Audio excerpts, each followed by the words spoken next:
12 июня 2021 года митрополит Волоколамский Иларион, председатель отдела внешних церковных связей Московского патриархата, стал лауреатом Государственной премии России в области литературы и искусства.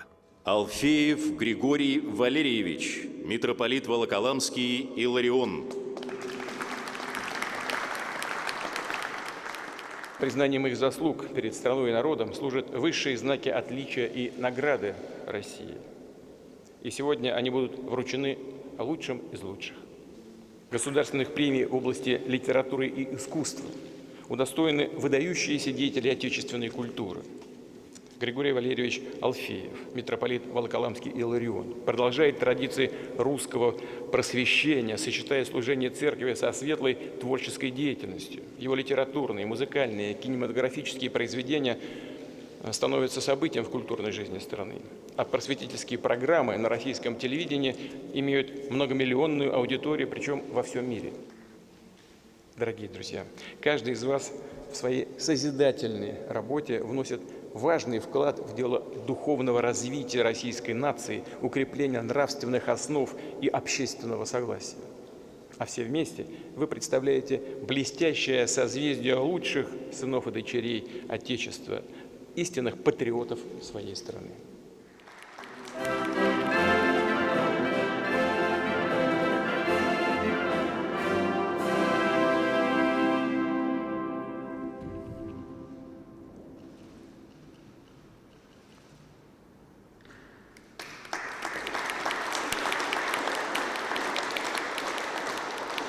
В этот торжественный день сердце переполняется чувством благодарности. И прежде всего я благодарен Богу за то, что живу в это время и в этой стране. За то, что когда мне было 15 лет, Он призвал меня на служение церкви, и уже 40 лет я несу это служение. И церковь является для меня ежедневным и главным источником вдохновения.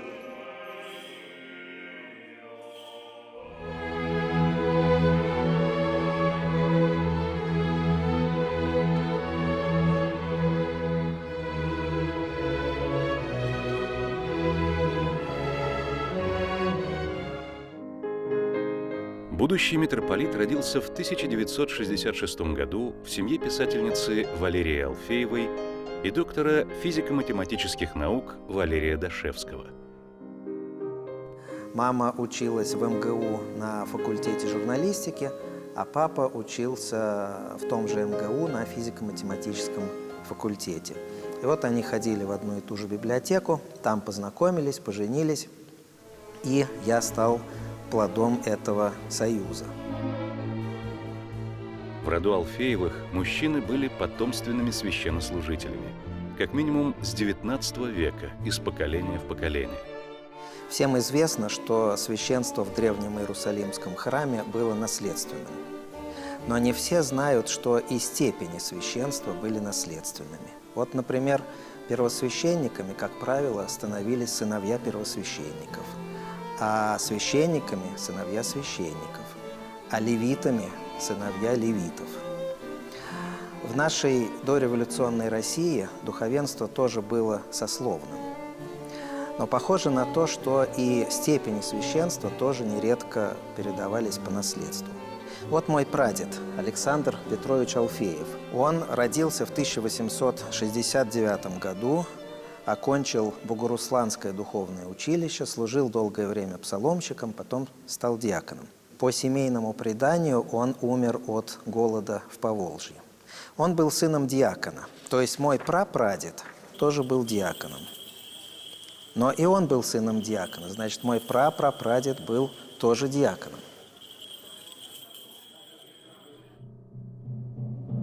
Деда митрополита Илариона по материнской линии всю жизнь притесняли как сына врага народа. Он был членом партии, но потом из-за своего непролетарского происхождения был из нее исключен. И всю жизнь он нес на себе вот это клеймо диаконского сына в советское время. А в советское время это действительно было такое клеймо, которое не давало человеку поступить на серьезную работу, которая не давала ему сделать серьезную карьеру. Дед по отцовской линии был историком, владел несколькими иностранными языками, был автором книг о капитализме во французских колониях, о гражданской войне в Испании. На фронте ему довелось участвовать в спецоперациях. Как политрук он должен был вести работу по разложению войск противника. Что это означало? Ну, например, это означало, что надо было с риском для жизни забрасывать листовки на немецком языке в расположение войск противника. Или через громкоговорители осуществлять пропаганду против Гитлера и в пользу Советского Союза. Но при этом он ходил в атаку, он имел боевое оружие, и одна из наград, которую он получил, была за то, что он повел в атаку целый взвод. И, собственно, от ран, полученных на поле боя, он и скончался. Отец митрополита Илариона был одним из крупнейших советских специалистов, занимавшихся исследованиями на стыке двух наук – физики и химии.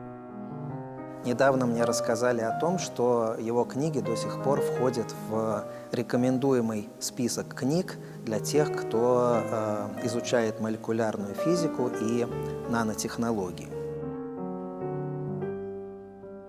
Мать будущего митрополита, писатель и журналист, в молодости выходила в дальние плавания на торговых и рыболовных судах.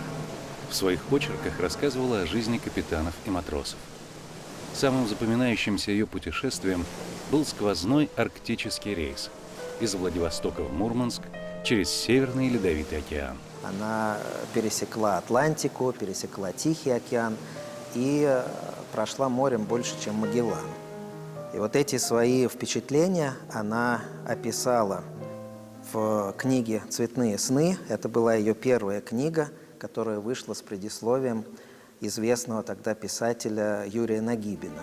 Ну а когда я уже пошел в школу, она ушла со штатной работы и занималась литературой, то есть она писала рассказы, писала повести. Именно мама приобщила меня к миру русской литературы, и я еще в детском возрасте практически перечитал под ее руководством всю русскую классику – Чехова, Толстого, Тургенева, Достоевского. Воспитывала она меня таким вот своеобразным способом. Во-первых, она никогда меня не наказывала. И она вообще считала, что наказание – это не метод воспитания. В основном она меня воспитывала через приобщение к тому миру, в котором она жила. И практически каждый день моей жизни был таким интеллектуальным пиром, потому что каждый день я узнавал что-то новое из литературы, из искусства и вообще из жизни.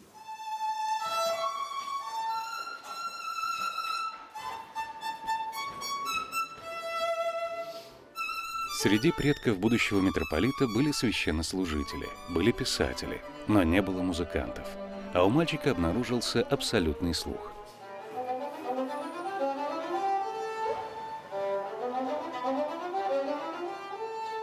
Я мог отгадывать одну ноту, несколько нот. И вот мне было 6 лет, меня отвели в подготовительный класс средней специальной музыкальной школы. Хотели отдать на фортепиано, но сказали, что для фортепиано слишком поздно, в 6 лет. Надо было начинать в 4 или в 5. Поэтому меня отдали на скрипку. Он учился в московской школе имени Гнесиных, где каждый день после обычных уроков дети занимались музыкальными предметами. А потом дома надо было еще 3 часа играть на скрипке. Мама за этим следила строго, ставился будильник. Вот после каждых 50 минут я мог делать 10-минутный перерыв. Но вот эти 3 часа в день на протяжении 8 лет обучения в школе были неотъемлемой частью моего воспитания.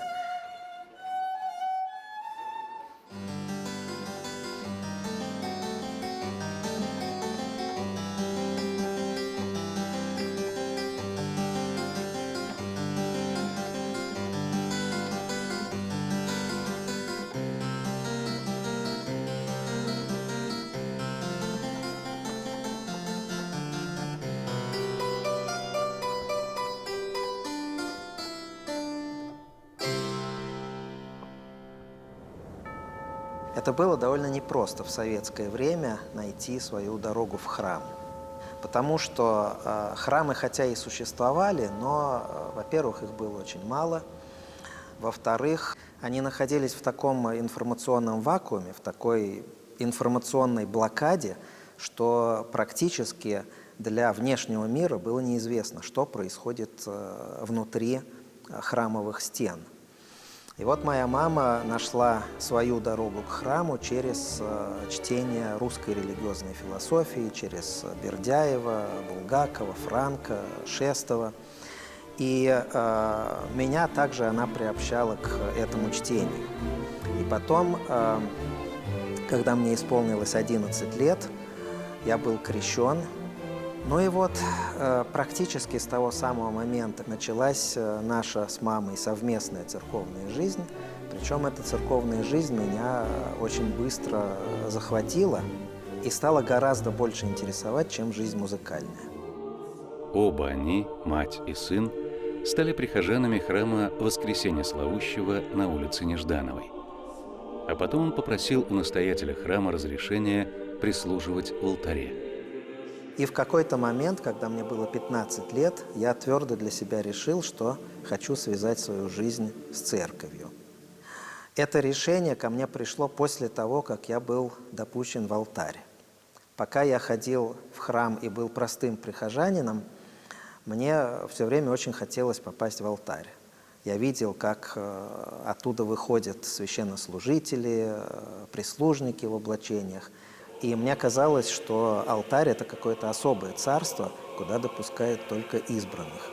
Но так оно и оказалось. Когда я был допущен к служению алтарю, это действительно качественно изменило мою жизнь. Я понял, что это то служение, которому я хочу посвятить свою жизнь.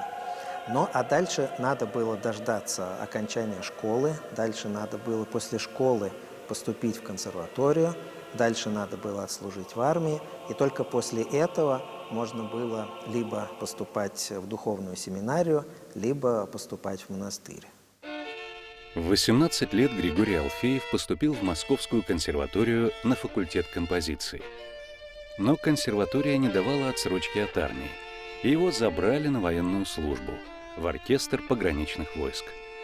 Коллективом нашего оркестра мы проехали всю границу между СССР и Китаем от Благовещенска до Хабаровска. На каждой погранзаставе мы разворачивали наш оркестровый арсенал.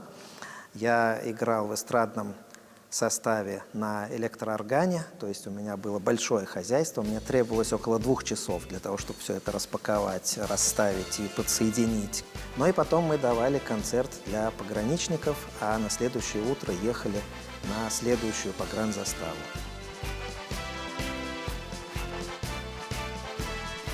После армии в консерваторию он уже не вернулся. Сразу отправился в Вильнюсский Свято-Духов монастырь, в котором часто бывал в юности. 19 июня 1987 года Григорий Алфеев был пострижен в монашество с именем Иларион и вскоре был рукоположен в священный сан. Мне было 20 лет, когда я принял постриг и стал диаконом. И вот с тех пор прошло уже 35 лет, но я еще ни разу, ни одного дня и ни одной минуты не пожалел о том решении, которое тогда принял. Хотя, может быть, это решение было незрелым. Я, как правило, молодым людям в наше время не советую так рано принимать постриг. Я советую подумать, подождать, чтобы как-то это желание укрепилось. Но у меня было желание очень твердое, у меня никаких колебаний не было. И я очень счастлив, что избрал именно эту стезю монашеской жизни и служения церкви. Никогда я в церкви не разочаровался, не обманулся. И все последующие годы после пострига были для меня откровением тех глубин церковной жизни, которые практически неисчерпаемы. И вот люди по-разному могут относиться к морю. Кто-то думает, что море – это просто водичка у берега, в которой можно поплескаться. Кто-то вообще в своей жизни море никогда не видел. А есть люди, которых тянет в морские путешествия, как вот мою маму тянуло. Есть люди, которых притягивают морские глубины. И им интересно спускаться с аквалангом и смотреть, что там происходит, какие там прекрасные Божьи создания. Вот меня всегда в церкви интересовало не то, что происходит на поверхности, а то, что в ее глубинах. После рукоположения иеромонах Иларион 1,5 года провел в монастыре. И это стало для него первой богословской школой. Каждый день я был на богослужении, утром и вечером. То есть весь суточный круг богослужения прошел через мой ум и через мое сердце. Это дало мне еще одну очень твердую духовную и богословскую основу. Потому что именно тогда я понял, что наши богослужебные тексты – это та школа богословия и богомыслия, которую невозможно ни на что заменить. Потом молодой иеромонах получил свой первый приход, а вскоре был назначен настоятелем еще 3 храмов в литовской глубинке. У меня было 4 прихода, которые находились на расстоянии примерно 30 километров один от другого, но там не было никакого транспортного сообщения. То есть иногда надо было идти пешком, иногда надо было идти по дороге и ловить попутные машины. Один храм был вообще неотапливаемый, то есть если я там служил и на улице была температура минус 20, то и в храме была температура минус 20. Так что я наливал воду в чашечку, а через несколько минут она превращалась в лед. И когда я причащался из чаши, то чаша примерзала к губам. Но на моем основном приходе отопление было, точнее его приходилось отапливать вручную. Мы его топили углем или дровами, и храм, и приходской дом. И вот я там жил и старался неукоснительно исполнять все церковные службы по уставу, без сокращений. То есть в 3 часа утра я вставал, растапливал печку, потом начинал полуночницу, потом читал утренню, потом часы, потом литургию. Где-то к 10 утра все это заканчивалось. Со мной был псаломщик литовец, который помогал мне, а пели мы знаменным распевом. Ну, а вечером служили вечерню и повечерию. Пасторской работы там было не так много, потому что прихожан было мало. В основном весь приход уже лежал на кладбище. Это было когда-то русское село, а к тому времени, когда я туда был назначен, в живых из русских православных прихожан оставалось в лучшем случае 10-12 человек. Часто я начинал службу и не знал, будет ли в храме вообще хоть кто-нибудь из прихожан. Потом могли подойти 2 или 3 бабушки, потом они могли снова уйти. То есть количество прихожан в храме было непредсказуемым. Живя в Литве, иеромонах Иларион заочно учился в Московской духовной семинарии. Окончил и духовную академию. Стал преподавателем в своей альма-матер. Вел курс по гомилетике, искусству проповеди. А когда ему поручили еще и догматическое богословие, он увидел, что учебники по этому предмету безнадежно устарели, и решил написать свой. Я пришел к студентам с очень смутным представлением о том, что же я им буду рассказывать. Я их спросил, что они думают о догматическом богословии. Они мне сказали, что это очень скучный схоластический предмет, что заниматься им неинтересно. Я посмотрел учебники, по которым они занимались. И это были учебники, в которых все раскладывалось по полочкам. Ну, например, Бог был разложен по полочкам. Какие свойства ума Божия, какие свойства воли Божией. Все это надо было заучивать наизусть.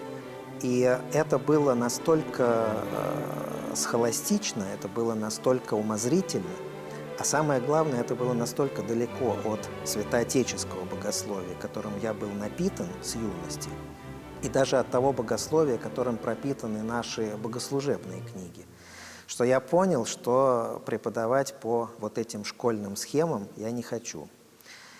И я тогда просто в срочном порядке начал составлять свой собственный учебник по догматическому богословию. И в течение одного Великого Поста я его подготовил. Так родилась моя первая книга которое получило название «Таинство веры».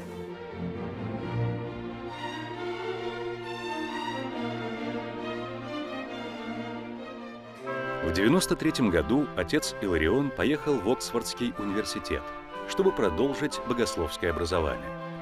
После 2 лет учебы у выдающегося православного богослова епископа Каллиста Веры он стал первым русским монахом, получившим степень доктора философии в Оксфорде. А диссертация, написанная на английском, стала его второй книгой о святом Симеоне Новом богослове и православном предании. Это был очень вдохновенный, очень яркий духовный писатель, причем он писал не только прозу, но и стихи. Одна из его книг называется «Гимны божественной любви». И сидя в Литве на своем деревенском приходе, я даже некоторые из этих гимнов перевел с греческого языка в стихах. В западной литературе Симеон Новый Богослов представлялся как какой-то революционер внутри православной традиции, который нарушал все правила, который высказывал сомнительные с точки зрения православия концепции. Я обнаружил, что это все совершенно не так, что это был человек глубочайшим образом укорененный в православной традиции. Причем мне мой собственный опыт жизни в монастыре очень помог.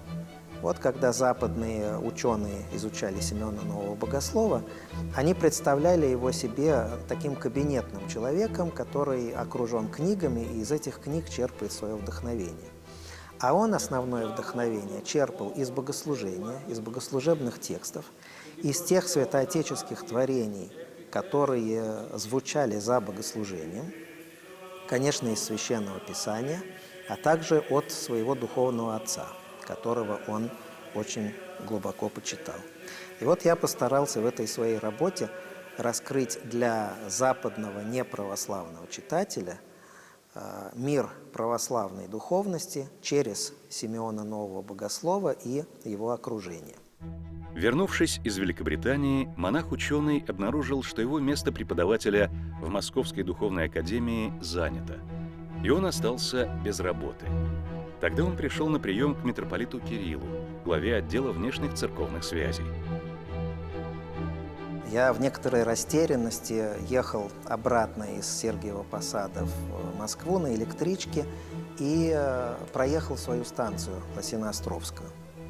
И вот когда я уже доехал до центра Москвы, подумал, что надо сходить в отдел внешних церковных связей и нанести визит митрополиту Кириллу. Я ему говорю: «Владыка, я хотел бы вам сначала рассказать, вот что со мной произошло». И я ему рассказал, как я вернулся в академию, как, значит, для меня не нашлось места. Он очень спокойно это выслушал и сказал: «Отец Иларион, вас не должно это огорчать, настанет время, когда они вас пригласят, а сейчас ваше место здесь, вы будете работать со мной». Ну и вот так я начал с ним работать. Уже более четверти века я с ним работаю, и я думаю, что если говорить о 2 людях, которые оказали какое-то решающее воздействие на мою судьбу, то вот это моя мама и святейший патриарх Кирилл. Я хотел бы поблагодарить свою маму за то, что воспитала меня в православной вере, за то, что открыла передо мной великий мир русской культуры, за то, что продолжает обо мне заботиться и молиться. Спасибо тебе, дорогая мама, за все. Я хотел бы сегодня поблагодарить святейшего патриарха Кирилла. Ваше святейшество, более четверти века назад вы призвали меня в свою команду. И я счастлив быть вашим помощником, я счастлив помогать вам в созидании церкви и в защите ее священных рубежей. Вскоре отец Иларион возглавил секретариат по межхристианским связям. Ему приходилось много ездить по миру. Сочетать этот плотный рабочий график с пасторскими и богословскими трудами становилось все труднее.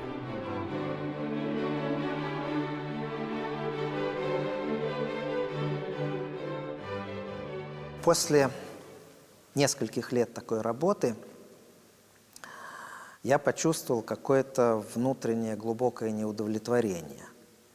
которым я решил с ним поделиться. Дело в том, сказал я ему, что у меня в жизни есть две больших любви. Это любовь к алтарю и это любовь к церковной науке, к богословию. И вот я хотел бы свою жизнь посвящать этому. А сейчас получается, что с этими разъездами, с этими официальными мероприятиями я ни то, ни другое не могу делать качественно. Он опять так же спокойно меня выслушал, как в первый раз, и говорит: а я хочу, чтобы вы были архиереем. Это, конечно, было для меня как гром среди ясного неба, потому что менее всего в своей жизни я помышлял об архиерействе, о том, что называется церковной карьерой, но такова была воля митрополита, он стал эту свою волю последовательно проводить в жизнь. В январе 2002 года в храме Христа Спасителя игумен Иларион был рукоположен во епископа. По решению Священного Синода он был назначен в Великобританию викарием, то есть помощником правящего архиерея. Но там его ждали тяжелые испытания.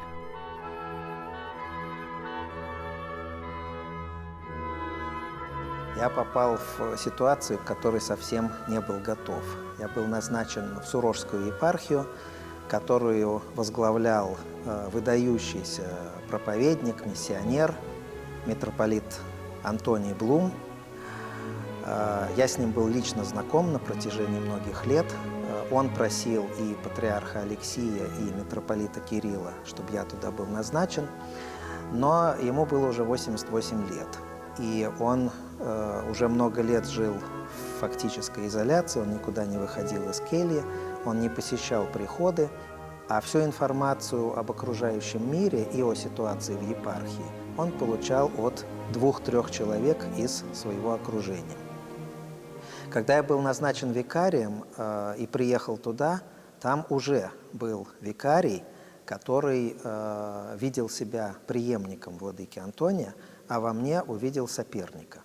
Но и дальше начался конфликт, который был совершенно, я бы сказал, иррациональным, потому что все происходило по какому-то совершенно нелепому сценарию. Все, что бы я ни говорил или делал, все это выворачивалось наизнанку. Мне приписывались слова или действия, которых я не совершал, и тогдашний епископ Василий просто поднял на уши половину епархии для того, чтобы добиться моего оттуда изгнания. Но и после 130 дней пребывания в Сурожской епархии я отправился к патриарху Алексию просить о том, чтобы меня перевели куда угодно или отправили на покой. Мне было тогда 35 лет. Ну а владыка Василий потом, после смерти владыки Антония, стал его преемником. Дело у него не пошло. Спустя 3 года он перешел в Константинопольский патриархат, а спустя еще 3 года он снял с себя сан и женился. Новым местом служения владыки Илариона стал Брюссель, где он возглавил представительство Русской Православной Церкви при европейских международных организациях. Год спустя к этому служению добавилось еще одно. Он стал правящим архиереем Венской и Австрийской епархии. В его управление вошла также Будапештская и Венгерская епархия. Приходилось постоянно колесить между 2 столицами.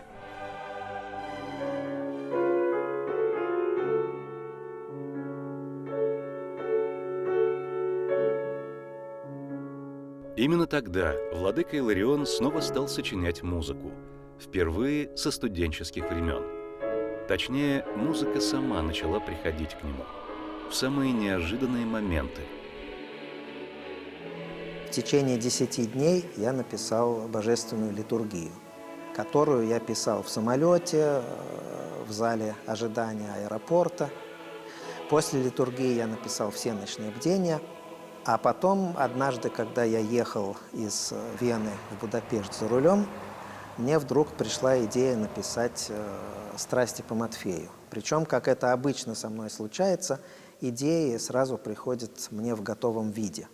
Я понял, что я хочу взять баховскую музыкальную форму страстей и даже название «Страсти по Матфею», то есть евангельский материал из Матфея, но взять за основу музыкального оформления этого материала православную церковную службу.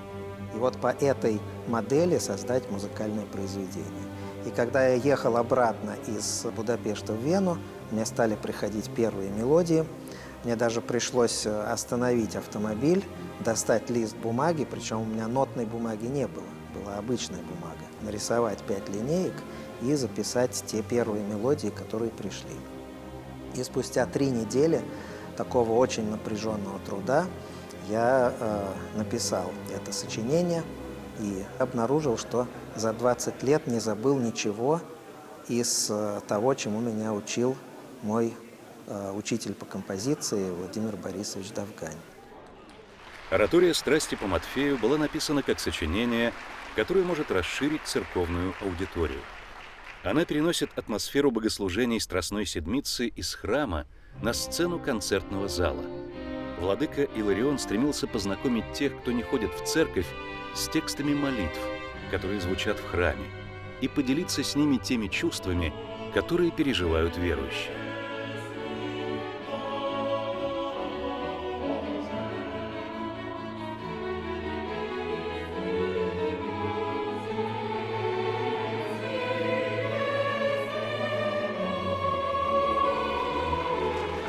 Митрополита Илариона называют создателем оригинального жанра русской духовной вокально-инструментальной оратории на богослужебные тексты с использованием интонаций русского церковного пения, элементов барокко и стиля русских композиторов XX века.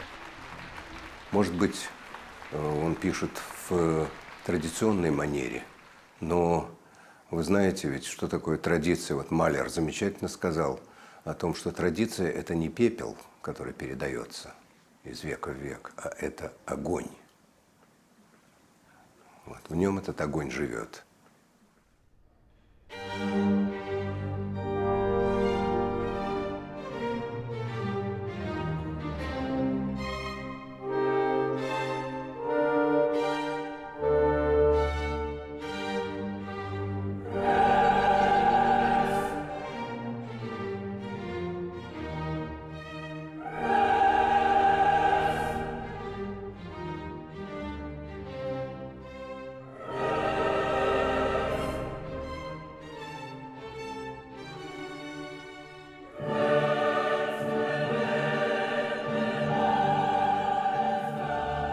Вот уже 11 лет подряд митрополит Иларион совместно с маэстро Владимиром Спиваковым проводит в Москве рождественский фестиваль духовной музыки. Я бы сказал, что он человек Ренессанса, буквально. Потому что его книги изданы более чем на 30 языках разных стран. Его музыка исполняется во всем мире, и его деятельность отмечена всеми. Мы начали сотрудничать очень давно и сблизились общей идеей, что духовная музыка, она приносит не только радость, она приносит очищение человеку. И мы взяли не только русскую музыку, но и общемировую. И это имеет колоссальный успех, этот фестиваль. И сам митрополит открывает часто очень этот фестиваль, сам он дирижирует, он прекрасный музыкант, ему доверяют музыканты оркестра, причем он дирижирует очень сложные сочинения иногда, там, дивертисмент Бартака, например, или симфонию псалмов Стравинского. Это не всякий дирижер возьмется за такие сочинения, но ему это подвластно, потому что он профессиональный человек.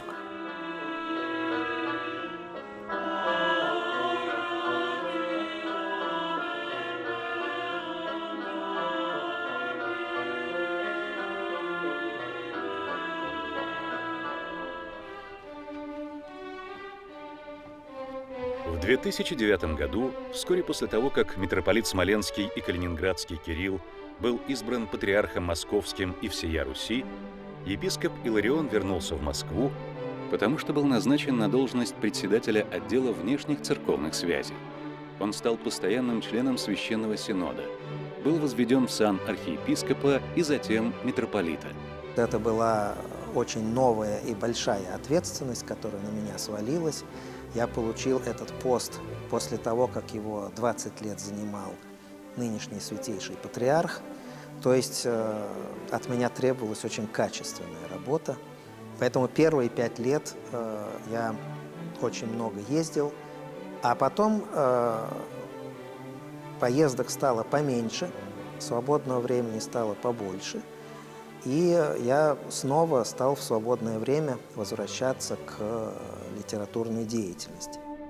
Однажды к нему в руки попала книга Папы Римского Бенедикта XVI «Иисус из Назарета».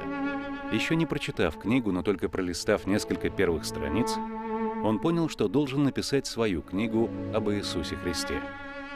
Для этого надо было освоить новую научную область новозаветных исследований. Поначалу я думал, что это будет одна книга.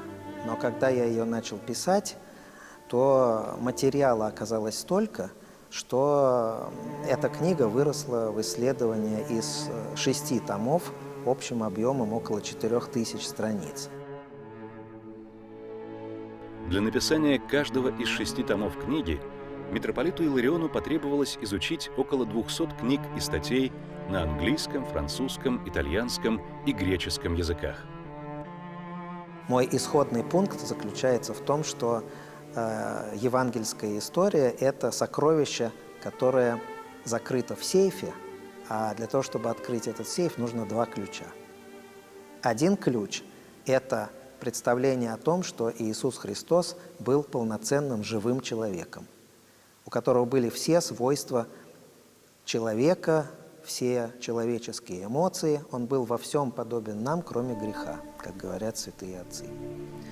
И вот если мы как-то умаляем его вот эту человеческую природу, если мы ее идеализируем или поэтизируем, то мы тем самым уходим от того евангельского реализма, который так поражает во всех 4 Евангелиях.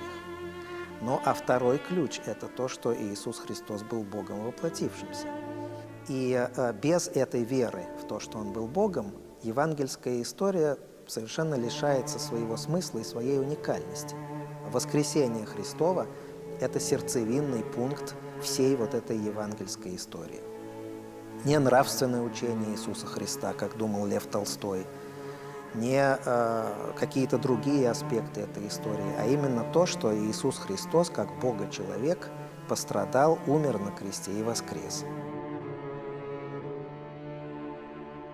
Я, будучи филологом-медиевистом, занимаюсь примерно тем же, чем занимается владыка. И это дает мне некоторую возможность оценить его занятия с профессиональной точки зрения. Это производит огромное впечатление. У владыки более 1000 научных работ. Владыка чрезвычайно разносторонний ученый. У него, допустим, есть 6-томная история жизни Христа. У него есть переводы с греческого, с сирийского. У него есть исследование литургии Иоанна Златоуста и Василия Великого. У него есть исследования по отцам церкви. Есть такое мнение о том, что богословие – это какие-то назидательные истории. На самом деле это не так. Богословие, когда оно занимается анализом древних текстов, оно является текстологией. Когда богослов описывает жизнь, допустим, отцов церкви, он становится историком. Когда богослов рассматривает, скажем, влияние античной риторики на риторику отцов церкви, он филолог, классический филолог и антиковед. Я думаю, что он и подобные ему люди, они вернули богословию в нашей стране его прежнюю значимость, красоту, если хотите, блистательность. Кроме пасторского и архиерейского служения, дипломатической работы и литературных трудов, митрополит Иларион занимается вопросами богословского образования, возглавляя общецерковную аспирантуру и докторантуру. Во многом благодаря усилиям митрополита Илариона теологию в России признали полноценной наукой.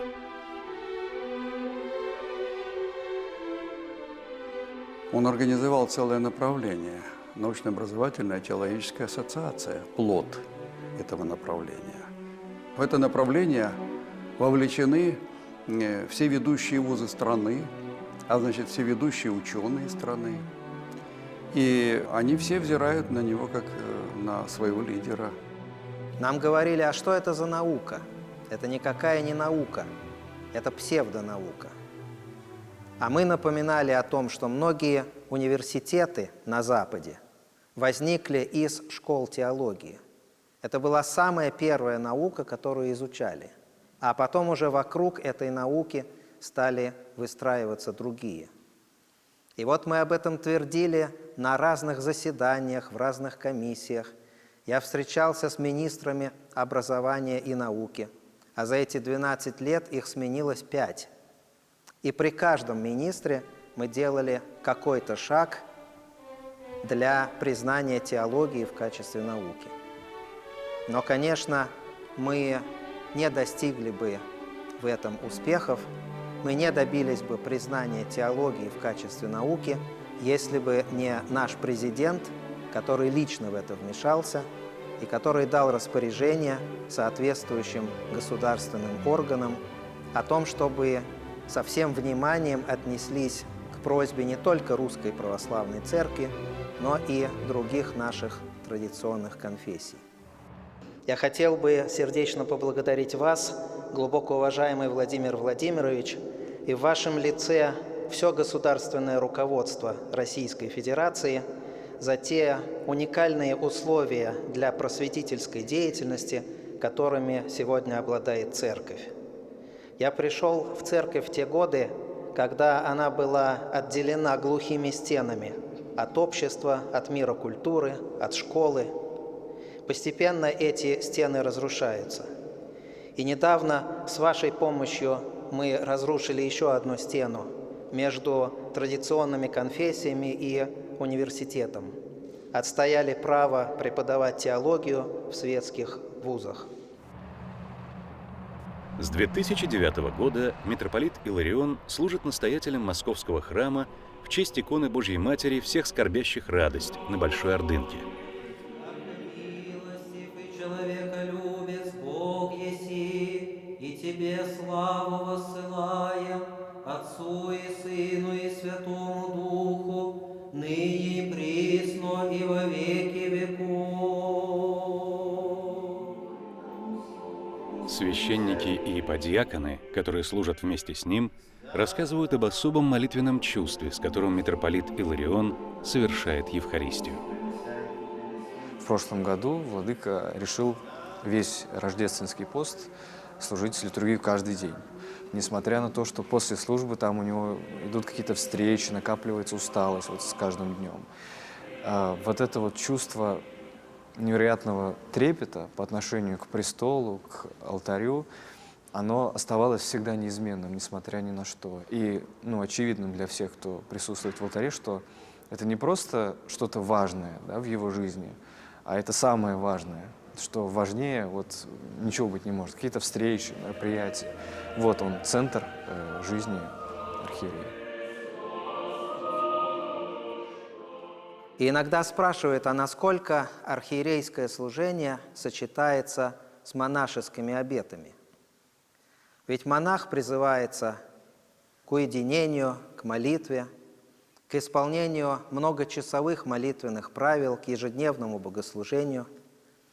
А архиерей имеет совсем другое служение. Он всегда на людях, он всегда на виду.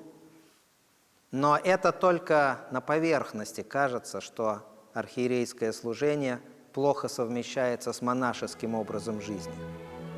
А на самом деле эти два служения очень даже хорошо совмещаются. Потому что кто такой архиерей? Архиерей – это прежде всего человек, который должен всю свою жизнь без остатка отдавать Богу и Церкви. На мой взгляд, одним из секретов его успехов во всех тех видах деятельности, которые он осуществлял, является его тяга и способность всмотреться, вдуматься в глубины, в основания. Ну и, конечно, стремление к совершенству. Его красивая церковность, его христоцентричность, его изысканность даже в человеческих свойствах и качествах. Как человек он смиренен, по-монашески, он добросердечен, прост. Он действительно является церковным лидером, очень красивым человеком, одаренным, творчески, богатым и всецело посвятившим себя служению Христу Спасителю и Его Святой Церкви. Энергия самоотречения. Вот это как раз то, что характеризует жизнь и творчество владыки Илариона. У него колоссальная творческая энергия, поразительная. У него свобода мысли. Он открыт миру, он открыт новым идеям. Он свободный человек. И он дарит это людям.